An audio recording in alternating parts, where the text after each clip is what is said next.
Yes, yes. Glad we back. Saturday. We started early today because we had a special guest to come in. So we're finna get back. We're finna get right in it though. Y'all already know Miguel. You know, I already know how she get down. You know, so you know Kente. You know, she gonna bring it to you raw and give it to you with the most of all facts. Then we got my brother Rasheen on. He's gonna give us a little slipping about himself. We're gonna get into the things. I wanna also let y'all know Rasheen also been a work on ground. I've been watching him, you know what I'm saying? So I seen him come up, you know what I'm saying? I've seen a lot of great positive things he has done, also working beside. Before we get started though, Rasheen, I want you to give just a little bit of yourself. Just a little bit. Just a little sample. Just a little sample. Glad to be on this joint. My name is Rasheen, state representative of the 78th district. A little bit about me. I was born and raised here in the city of St. Louis. Grew up in a Car Square neighborhood. Little fun fact: I always knew I was going to be some type of little rebel, one way or another. I mean, on the right side of my leg, when I laid inside my bird, I get proper blood flow. So my right side grew shorter than the left side, so I wear a prosthetic. But yeah, just grew up here. Lived in the city, went to county school. And in that little process, I noticed like I was living in two different worlds. You know, the city I was in the hood, I felt like an animal in a cage. And I went to the county, felt like everything was perfect. So that was really kind of like my push of getting involved in activism, politics. Just want to make a difference. You know, we shouldn't have to live the way we do just by a zip code. And we shouldn't have to live the way you do just because you're in the city. And you may went to school in Parkway, or you went to school in Oakville, and your own neighborhood don't have the same resources. So that's just me trying to bring other young Rasheens up, and, you know, be part of the process. And other young Tays, Kentes, we need everybody. Let's get a round of applause for Rasheen. He also stayed well. We can do a lot of work. All right. You know what I'm saying? Get a round of applause. He's a young man that been working out here. Since you want to add anything to that? Well, again, everybody, I'm Kente. Some people know me as Tay. My family knows me as Butterball. Others know me as the Empress. Okay. Some know me as the Healer. That's right. Basically, what Rasheen said. I mean, I grew up in the city and I went to Oakville, so I can definitely relate. Okay. That sounds like an economic problem to me. Mm-hmm. That sounds like something going on with our government system. You know, it sounds like something that we missing, like community leaders. We need to get with each other on that there. Can you give us a little, you know what I'm saying, insight? Go ahead, man. I'm sorry that you had a question. No, I just want to. Do you have a question, man? Yeah, I have a question. Okay, answer. I want to see if the panel can elaborate on what made them become, what made you want to become a community leader. Was it something in particular that happened in your life that made you want to, make that change? Because a lot of people that come out don't, come out the community and be a state rep. Yeah. I mean, I'm a prodigy of where I grew up. Just because I'm a state rep, I'm no different from a lot of people that I still stay in the same hood where I grew up in. But my mom, who's like big supporter, you'll catch her out at a protest, you'll catch her at a Fight 15 action. Like she go ham on Facebook. She always kept us, part of engaged in what was happening in the community. So when we had like back to school drives and neighborhood cleanups, we was always somehow like tied into that. And then my environment of living in two different worlds, was like, why does it have to be like this? Now I didn't know how to make a change. When I got Fight 15, I didn't know what organizing was. I didn't even know what an organizer, could do. But I just knew I wanted to use that same loud mouth that I use like in school in my community to make a difference in this voice getting heard. And another thing I want to say too on that part there about when you got with the Fight 15 about organizing and all that. And see, that's the thing too. The difference is the two worlds that you was living in. And when you were living in that world, reason why you didn't understand and didn't know that you was already a part of an organizing team. Mm-hmm. You was already part of leadership. You was already an organizer, but by you not having those resources, you know what I'm saying, to be able to bring about the change that you're trying to bring about. When you got it with the Fight 15 was well funded. Mm-hmm. They had resources. You know what I'm saying? They had different type of structure things set up for you to go by. You know what I'm saying? That would make us look like we don't know, but we already doing a job.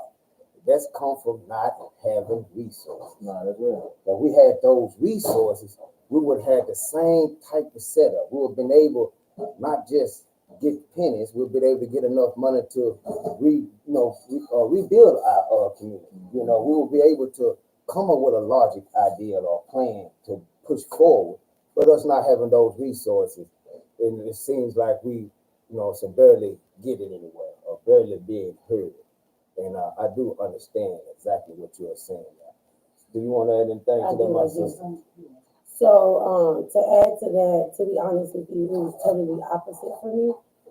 During my childhood, I wasn't really out, or my mom wasn't showing me those type of things. I was honestly dealing with a whole lot of trauma, a whole lot of pain. And so instead, I was the little girl who had to stay in the house, who really couldn't do much because of certain trauma and certain things that my mom had went through. So she kind of kept us closed in. So honestly, I was just the girl working at Church's Chicken when I just kept being stalked by one of these organizers. Her name just happened to be Shelly. And she would come in all the time and try to talk to me. She even tried to talk to other people, get them involved. They wouldn't get involved unless I was involved. So finally, to be honest with you, I still didn't really learn my power when I got a part of the Fight for 15.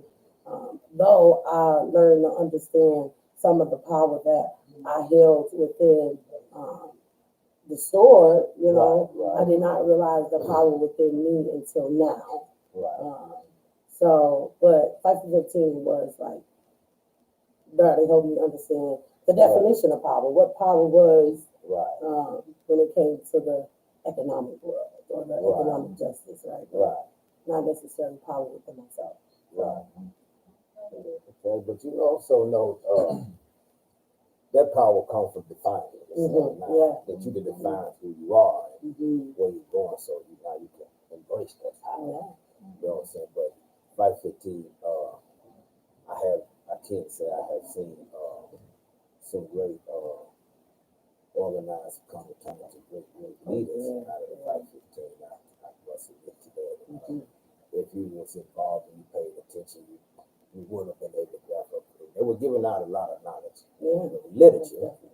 If you grab a hold to it, utilize it.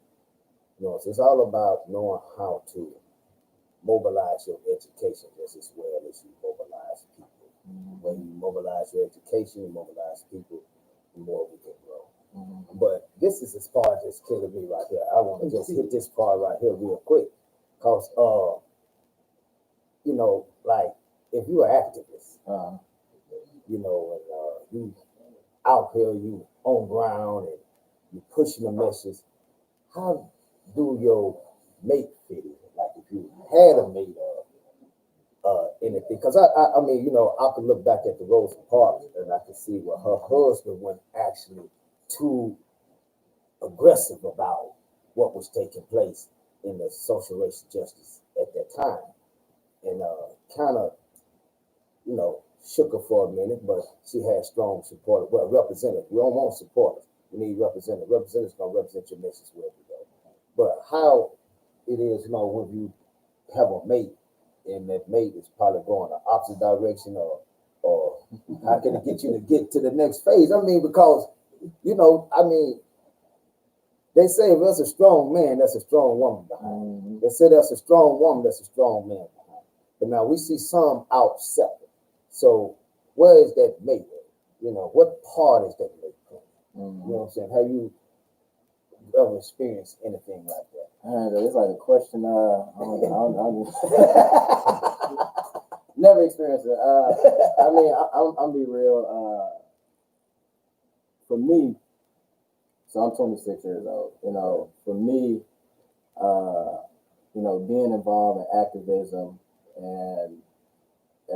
and also being in a relationship, Right. at the time in which Kente. Okay. Just to throw it out there. Okay. If you don't have somebody who I think, because between activism and politics, it is a lot. It's a It's lot. true. Like people don't understand the amount of time that you spend away from your family. With the Fight for 15 as an organizer, they always in the streets, right? They're Right. traveling to different states. Right. There's a lot of levels of trust that got to be built, a lot of levels of communication and stuff like that, right? So I think I juggle with it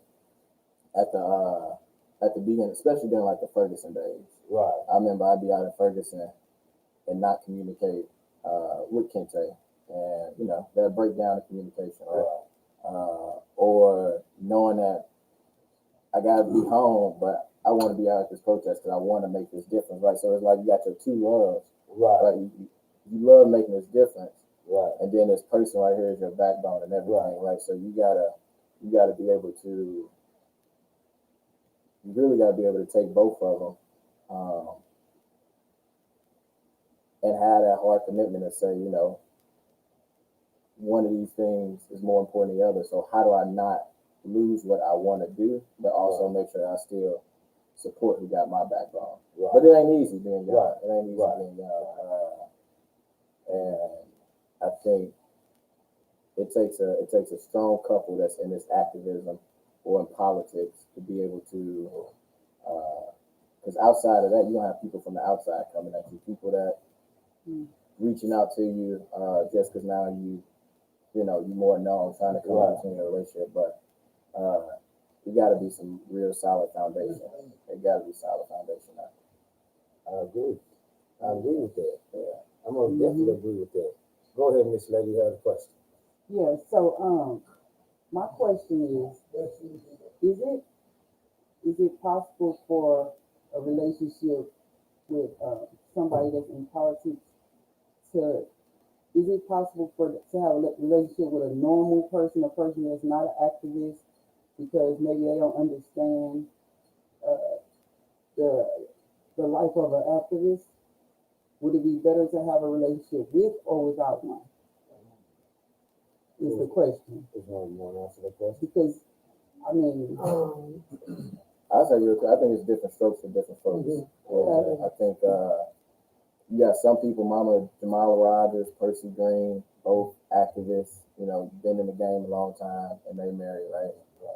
You got elected officials who also married to other elected. You got electeds that are not married to elected officials. So I just think that this is what the two individuals have an understanding of what that passion for this is, but also the love I have for you, and not one is not above the other.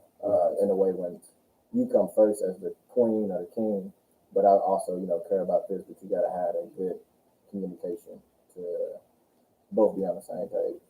Building that bridge and to connect that together, so we both can walk across that bridge together. Yeah.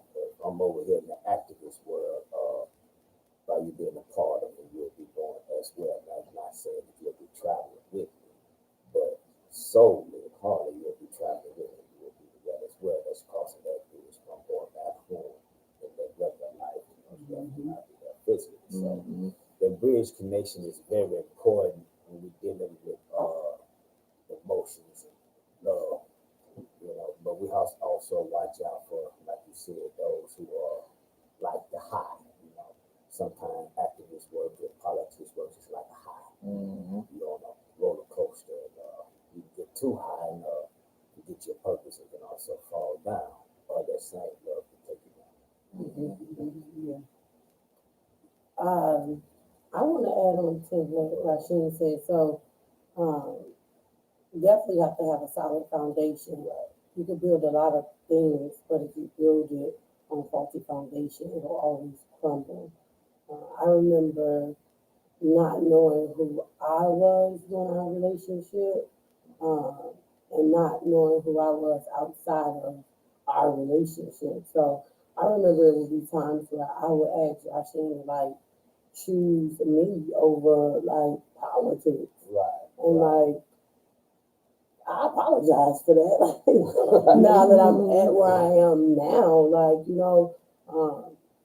I never knew who I was, so I was never really able to to start to do things outside of our relationship. So I was so tied into it.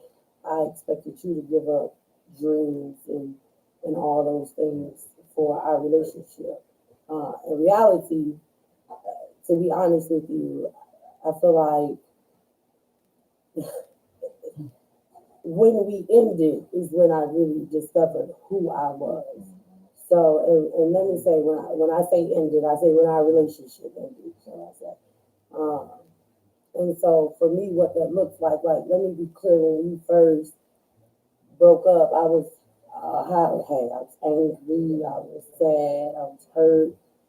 I was a lot of things, but what I had realized was that I wasn't even looking in my own mirror to see the part that I played or um, the lessons that I should take in to be able to grow. And once I started to do that, I had realized that from the jump when we started our relationship, I expected you to fill certain voids.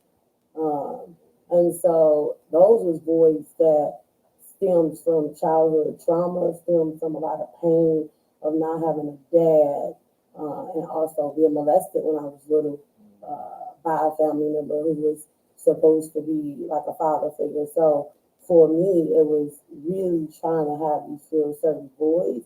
And so that wasn't okay. And once I realized that I had to heal from that. Like I really, really had to heal from that because shit, I can't, like, I only can speak for myself. I'm not big on looking at everybody else's mirror because, one, if I look in your mirror, they don't really help me grow. I realize that if I really want to change, it started with me. So, for me, I brought a lot of toxicity to our relationship because of the things that I had went through. So, you have to have someone who fully loves themselves, and someone who know who they are, like honestly, like in order for a relationship like that to survive. I feel like, or it will crumble because it was built on faulty foundations. Anyways, the start of it, I went into it with, I stepped into it in bad energy. I mean, we vibrated towards each other in really bad energy. And I'm grateful for where we are now. I think that's wonderful. That a lot of applause for that. Yeah, that was that was all right there. A bridge connection. Do you want to add anything? Go ahead, man. I see that you had something you wanted to say, man. Go ahead, man. so that's Ask a question. the question is, I have a comment. Drop them in the box. Okay, well, it's a question. Okay, go ahead, man. The relationship that you guys have now today, after that's over with, and now that you're older, and talk about that. Well, we're gonna come back to you. Don't have a question. Yeah, I apologize, y'all. That is a question. We're going on around here. You're allowed on bingo. This is Jay's brain channel. This is not bingo. We'll come back to you when you have a question, man. Go ahead, my brother. No, I mean, but kind of, I mean, I hate to say my bingo lady. Right. The lady from the bingo. But I do want Go ahead. I do want to touch a point that she said. You know, how you know, as we've grown and you know, me and Kente is together, what, 5 years? I was 19, maybe fresh out of the pool, still wet behind my ear. And we both grew in that time. You know, she was still young at the time. It was like 22, 21, something like that. Something like that.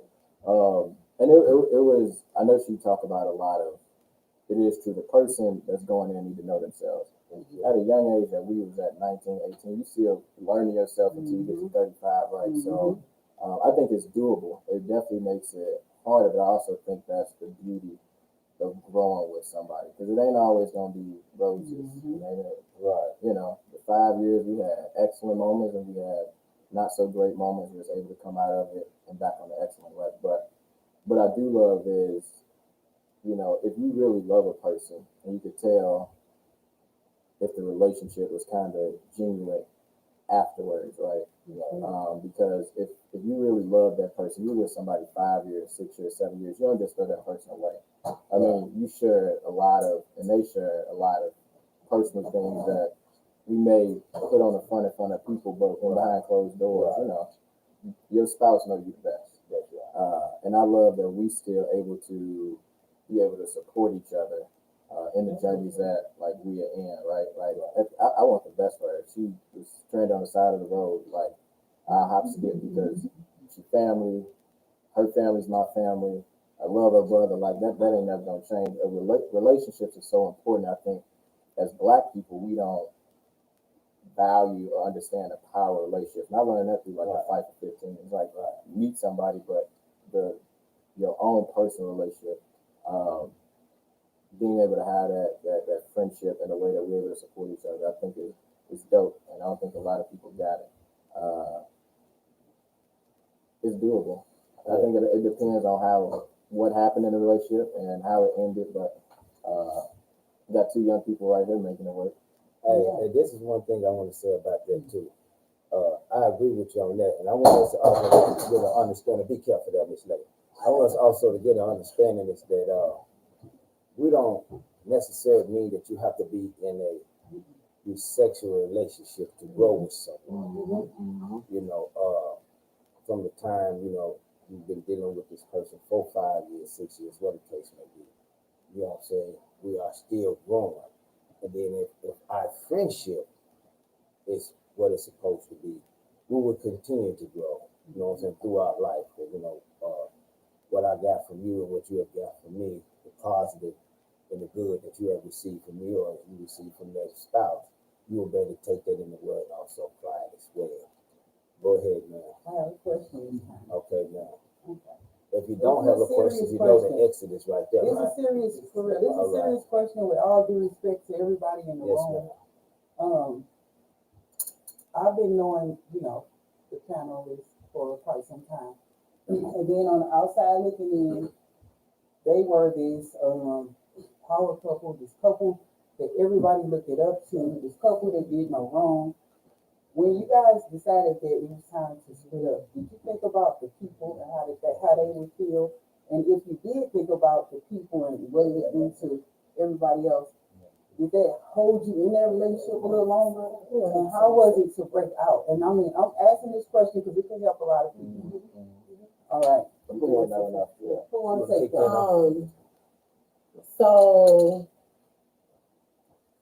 I'll never ever forget the day we broke up, when we decided to break it up. It was actually on Easter. Quick Trip gas station by Walmart. Yeah. So you said that like we were this power couple. First of all, I want to acknowledge like that was one hard ass role to fulfill. Like shit. Especially when we had those days where we couldn't stand each other. Like we still had to be this power couple to the world. I'm sure, I only can speak for myself. I'm sure like I thought a lot about what would people think, what would people say, how would people feel, afraid that like, did they keep you in it any longer? Or did you? Yeah. But till she finished, you had a chance to speak. Okay. So at the start, like at the beginning when we first broke up, I pretty much like I felt embarrassed. But as I started to heal through a lot of things, I understood that the embarrassment didn't come from us actually really like breaking up and then the world knowing. It stems all the way back from my childhood and moments that I may have felt embarrassed. And so once I started to heal through that, I understood that I literally, I really don't, now I don't care what people think or say, you know what I'm saying? Like, that's just not me anymore. It definitely did not keep us together, caring what people think, because though we were still living together, we were not. Well, we know that's not the average. We were not. We still decided to part ways. Let me make it clear. It was a very, very hard decision because me and Rasheen were best friends before we even stepped into a relationship. Like we had Sunday fun days. We would hang out. I would tell him my deepest secrets. my feelings, my emotions, same with him. So we were actually friends, and that was actually like the biggest fear stepping into a relationship. Was like we didn't want to lose that bond that we had already created.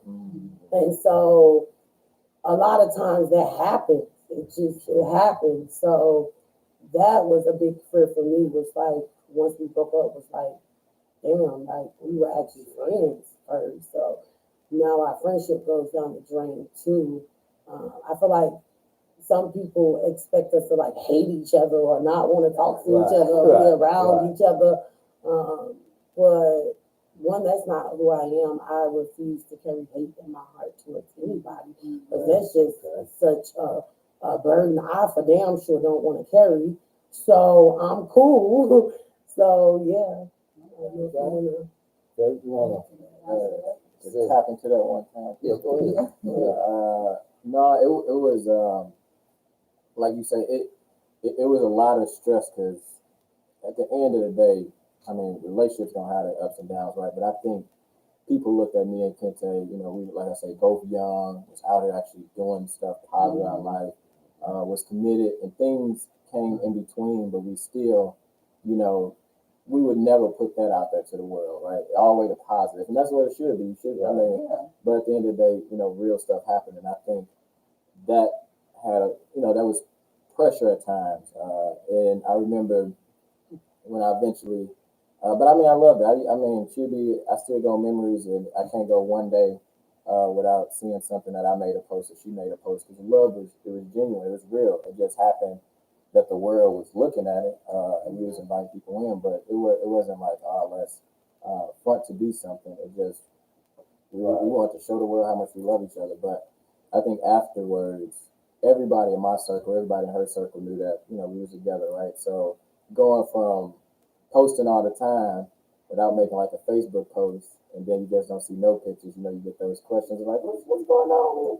You know, you're a kid, it's like, you know, it's, yeah, you know, but so it was a lot of questions, but at the end of the day, I think even for me, even though I was the one to kind of, you know, say, let's call it quits, it wasn't something that was easy to do though. It wasn't something like that was like I'm over it, right? Or I'm fed up with it. It to some extent, you know, to this day, it's still like, did you make the right decision? But more importantly, for the friendship, how do you support that person? Right. You know, it's times where you have to be selfish, and it's times that you have to be selfless. And it's sometimes when you do more of the other, it becomes a problem. But you know, you also have to not be too selfish or too selfless in that process. So it was tough because, like I said, the world knew. But I mean, at the end of the day, we know what our relationship was. It wasn't like we was doing this so we could be the next J and B, the next Michelle Obama. What we did say, you know, it was going to the White House. But you know, if you care for a person, you know, you kind of bite that bullet, and even when it hurts personally, if you really care for them, you care about their feelings too. Right. I agree. I agree. Oh, okay. Go ahead. You can add on to that, my sister. This is what I was waiting for. So I just want to say on record, I definitely don't want you to question the decision that you made.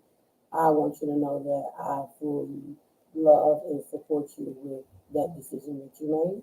I personally know that it was super, super hard. It took me time to understand that. I may have been a bit angry, but I get it now. I understand that it was definitely a hard decision to make. I wouldn't be where I am right now if you didn't make that decision. I'm grateful. You wouldn't be where you are. So like, when it comes to like my mind and my soul, I'm just at a different level of peace within myself. And so once I learned how to forgive myself for the things that I brought to our previous relationship, I learned to forgive you.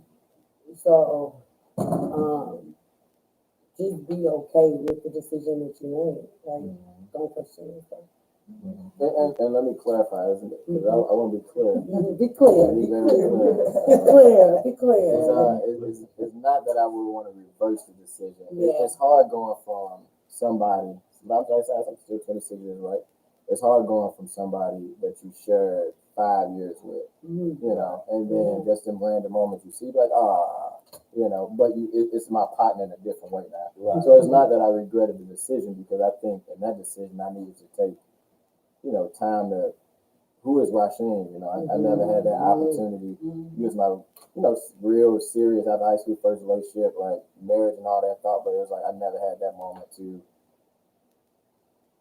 either have self-internal, you know, heal from self things that wasn't as horrible as what you went through, but just my own stuff, and then trying to figure out who I am as I'm developing in this world, right? And how do I make sure I'm the best person?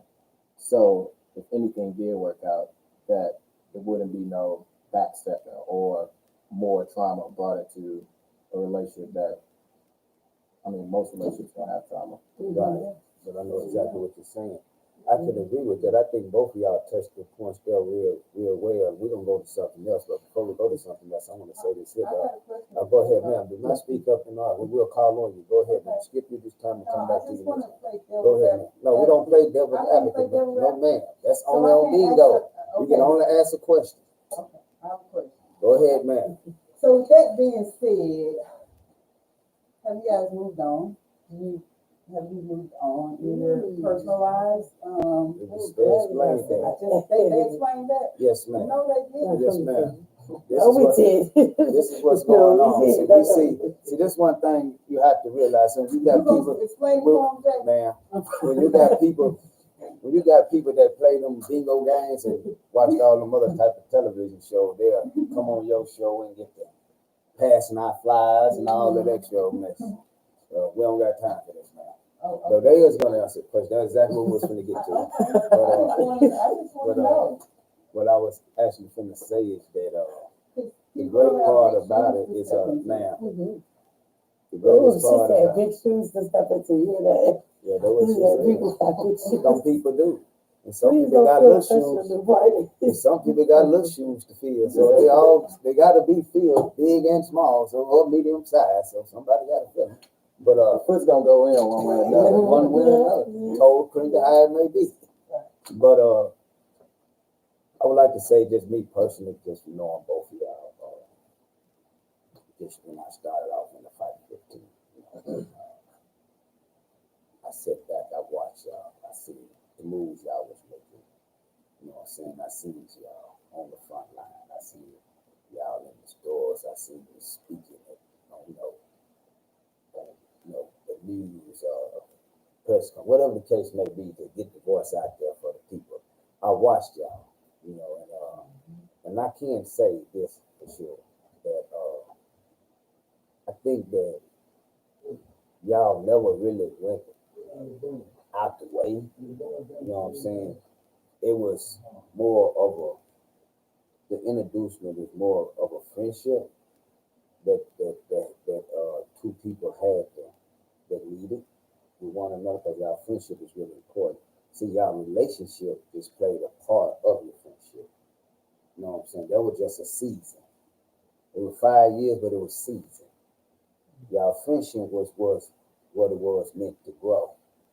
That's why the relationship didn't grow, because it was the friendship. If the relationship would have grew, y'all's friendship would have probably been small, but y'all would have thought it would have been this. But at the same time, y'all probably wouldn't have got as far as y'all is today, because y'all have been caught up in the battle in the relationship.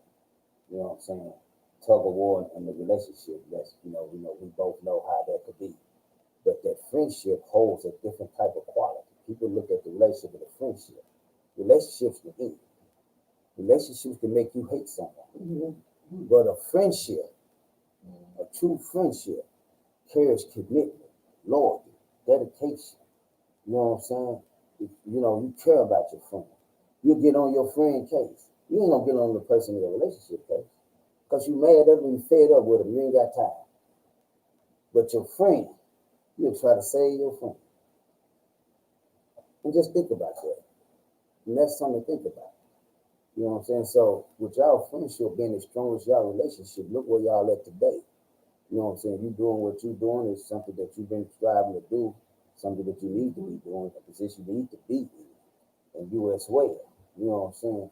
And now, by y'all having a great friendship that outgrew y'all relationship, she is able to represent you over there, and you are able to represent her over here.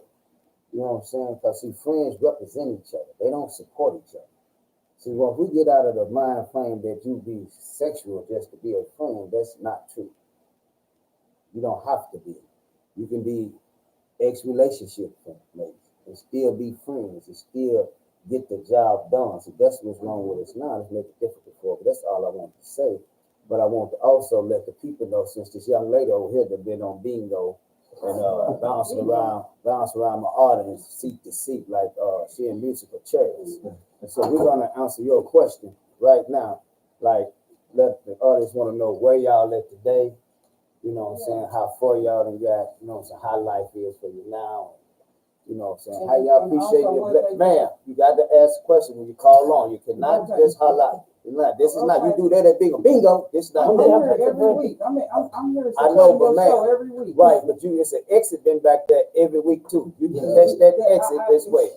You know what I'm saying? So now I'm gonna go ahead and let you ask this question, man. You just not bingo. You just don't jump out. I wanted to add on to the question. I don't only want to answer the part about well, you their don't new relationship. I want them to answer the part also what not about no new relationship. No, what I just said. That's what I just said, man. Ma'am, that's what I just said. Okay, sir. That's what I just said. You can't add on. You can ask a question. Now that's what I was just saying, but you were so busy talking, which it shouldn't be no talking. Nobody else in your audience is asking questions. That don't make no difference. It doesn't matter because they are listening. Because they are listening. Okay. All right now, man. Explain to this lady where y'all at today, for we have to hurry up, get secured, and get her on out of here. Her time gonna be up shortly. Go ahead, my sister. So where I'm at today, I'll start with myself first. I am personally healing every single day as things change every day. Holding myself accountable so that I can be a better me. When it comes to like what I'm out there doing, I got a few things in the work. I'm not ready to just yet put it out there. Okay. But 2021, definitely look out. When it comes to have we moved on, yes, I am actually currently in a relationship. I am very much happy. So, Okay there. What about you, my brother? What was it? So where am I at now? Taking that moment to find myself, I think has been probably one of the, in a selfish way, best things I've done, even outside of like running for office, right? Which, like I said, it's always a tough decision, but it's been good. As far as relationship, not a relationship, I like to talk to people, so but not a committed relationship. I right now I really want to focus on my work. I'm not getting too caught up in that, because eventually I still want to have family, kids, wife, and kids, but I want to be able to be successful and really build something so that I can have something also to bring to the table with my next person. So right now, state rep, excited to go to Jeff City next year in January. Hopefully show me come back up there again as an invite. Well, COVID, that doesn't happen, but going back up, got elected for 2 more years, and we'll see where I go after that. Okay, give a round of applause on that. Go ahead, ma'am. So, speaking of Rasheen, and he's elected for 2 more years. Can you? A lot of people, some of your constituents as well, watch the show. Mm-hmm. Can you give a summary, just a little small summary of your plan for the next 2 years for the people? Sure. Like you say, one of the constituents, I think one at the table right now. So I hope I earned your vote. So one, what a state rep do, just real quick, what it is basically somebody who go up to Jeff City, legislate on any and everything you think about: transportation, minimum wage, education, healthcare, everything, right? For me, I want to focus on a couple of things. I really want to tap into, which I feel like I haven't really talked about it unless you like very close to me, my disability, right? So I really want to uplift more of awareness around disabilities, right? Making it more accessible for people. Like, I got prosthetic is expensive, right?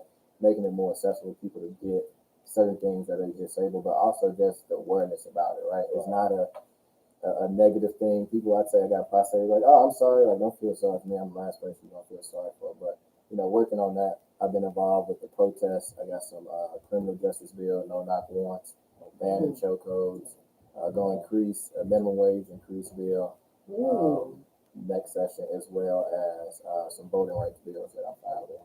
Okay. We should talk about that minimum. Yeah, I I think we can make some connection. I think that's great. And what I want to say too is, and we're gonna probably go to something else because we probably ain't gonna get too deep in politics, but I really want to touch on some of those bills as well. I do agree with the no chokehold, but we are looking for to be able to pass a prosecution bill. That's gonna, this bill will upset the country because I'm pushing for a life sentence for murder, unjustified homicide.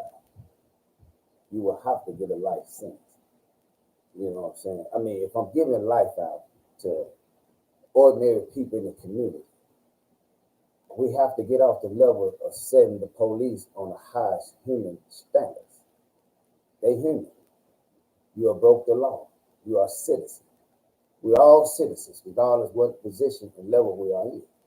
But now we could get 2-3 years on the manslaughter, defund police, and I think the no chokehold is a great thing. The chokehold thing is it's to provoke you anyway, to justify them killing you. If they grab you, your body gonna react. It's justified that he shot you. So now if he cannot touch you, you know what I'm saying, then we can't really go on the fact that you was actually dangerous, because you had no weapon pulled up, actually attacked you. So that is good too. And I like that bill as well, but the reason I always say that is we have to push it a little bit farther on these people. Mm-hmm. You have to go farther on. Mm-hmm. And the minimum wage bill is a great bill. You know what I'm saying? We do need $15 an hour. And I want to credit you on something too as well. By you coming out and fighting 15, you made it a state rep, you still actually pushing what you was fighting for before you got in that position. And that's a great thing. That's a good outlook on it because, number one, 85% of the individuals, well, I ain't gonna say 85, 95% of the brothers and sisters that get in office, they start pushing for whatever they were pushing for online. Mm-hmm. You know what I'm saying? Like Louis Reed. I call him the hammer because he's gonna knock you upside your head every time. His community is condemned. There's more people in prison out of this community. More people in the county jail out of this community. There's more poor people in this community. There's more drugs in this community. Drug addicts in this community. So, and this guy here is sweeping the state of St. Louis like a storm. And we have to stop voting for these popular names. We got to start learning who these people are. It's like this brother was talking about the bills he got going. I think that's great. Then, like I said, it's in that district, so I think that's a great connection. Even you as well. You know what I'm saying? So go ahead, man. I wanted to know, a state rep, because this is a learning moment for people that's watching the show as well. Do state reps connect with local organizations? And if they do, in what way? Just to be clear on that. Because I myself have an organization, and I know many people that do. Mm-hmm. And is a state rep the way to go to get the organization out there, when they're pushing for something, for instance, fentanyl, for instance, all the fentanyl that's passed around in your district and many other districts all over the city of St. Louis is killing people. Is that something that I could lobby for at the Capitol? Yes, definitely you can do that. That's you can definitely do that. I mean, but I'm gonna let him answer this question, but Well, I want to know A what state role rep. would a state rep play in that if that was the case. yeah, I mean, he can stay up and out, communicate with your part of it, let you get in, but you know what I'm saying, it would have to be on another level, like this brother here probably had to explain as well, as getting a bill passed.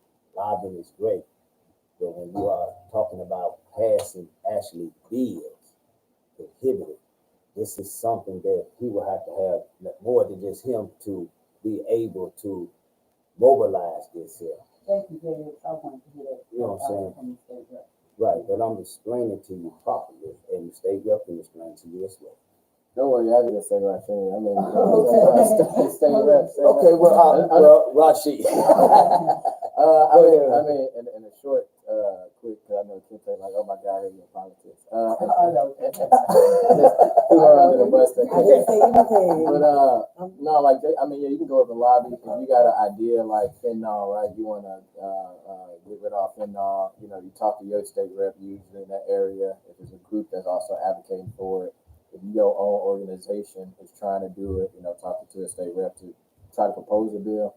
But so I serve on budgets. I'm on the biggest committee up there. Also, what your state rep can do is leverage dollars from the state to organizations. So like we give, I think last year I put 250,000 in for like Urban League. The senator was doing it on the Senate side, and I carried it.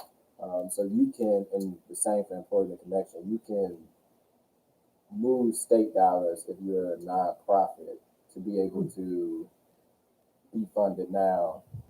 It ain't gonna be like easy, you people, like, I can get some state dollars, but you gotta fight for that money, and Republican and COVID, you may not have a lot of dollars, but you can, a state rep can be influential.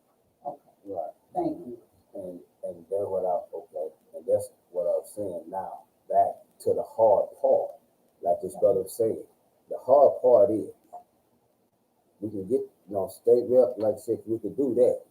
But when we come to passing that law, to like I said, getting rid of all this here, it would take way more than just that, and take a lot of work. See, we want to start getting, the funding is good, we need that.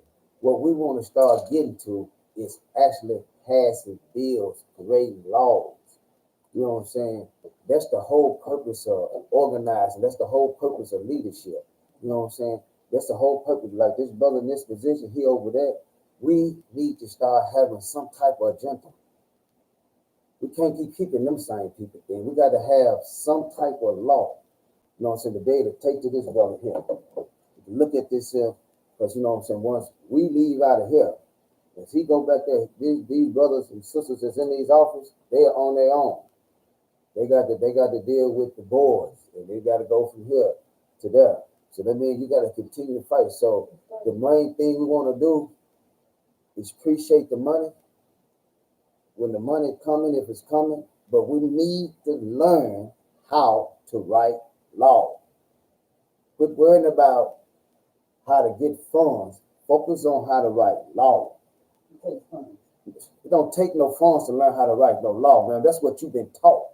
That's why you don't know how to write a law. That's your reason why.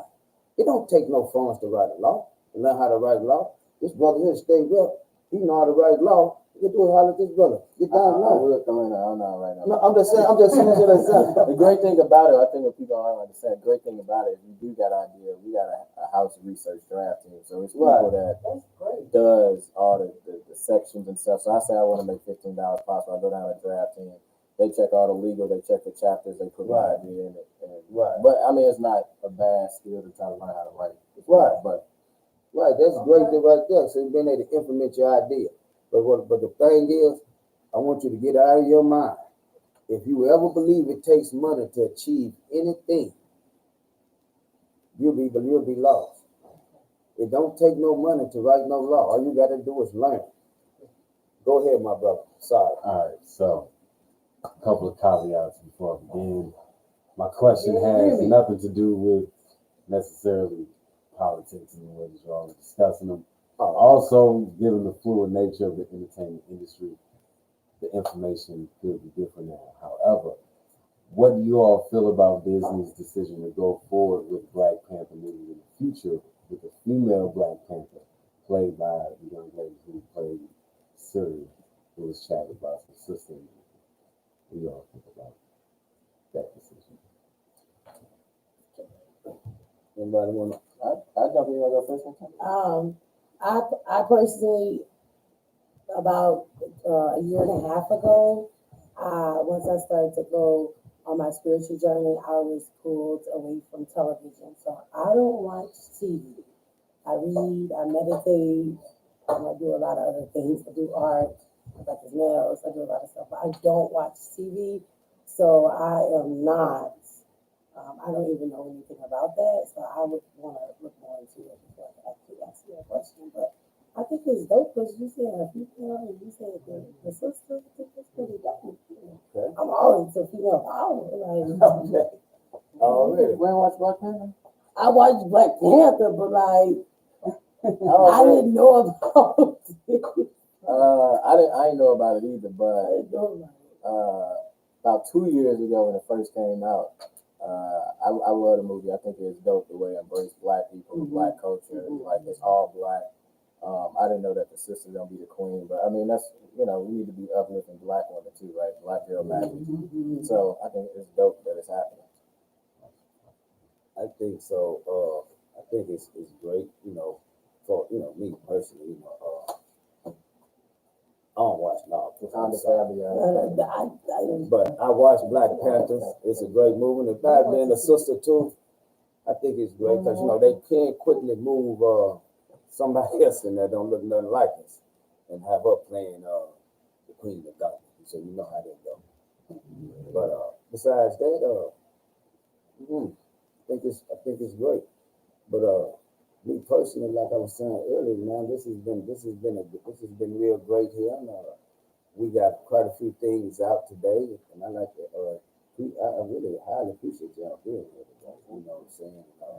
This is the first time we didn't publicly talk about it. So, okay. So this is breaking news, Jay. And listen, the greatest part about it, 10 years from now, with the grace of the higher power, we'll be under the correct law. Number one, we won't be lawless. We'll be going and following the right direction. We on one path, realize we one nation. You know what I'm saying? It's cousins, sisters, brothers, neighbors, and all the rest of the above, whatever other names you can put with it. And we'll look back on this here after the fact that, you know what I'm saying, we had all got over that hump. We had made it through this journey. Because to be honest with you, you know what I'm saying, everyone that's sitting here right now, you on a journey in your life. You know what I'm saying? And you getting closer and closer to the higher power. You getting closer and closer to being under the law and not lawless. You are in the same boat. You know what I'm saying? You're in the same boat. Big brother, you gave me, you are too. Sister, you are, and George are. You know what I'm saying too. So what I want to say is this here. We have to get up on the one law, man. We have to. Everybody that's watching and listening, if you're in the district with this brother, man, y'all come out, you know what I'm saying, vote for this brother, represent this brother, you know what I'm saying, find out who this brother is, you know what I'm saying, get to know him, you know what I'm saying, because just know if it's him being a help to you, you as being a help to him as well, you know what I'm saying, so we want to get back in, plus that sister there. And before I go, now I'm going to ask you one more time, my last time. If you don't start walking across my stage like you on Sesame Street or something, I'm gonna hit you in the head with a chicken bone.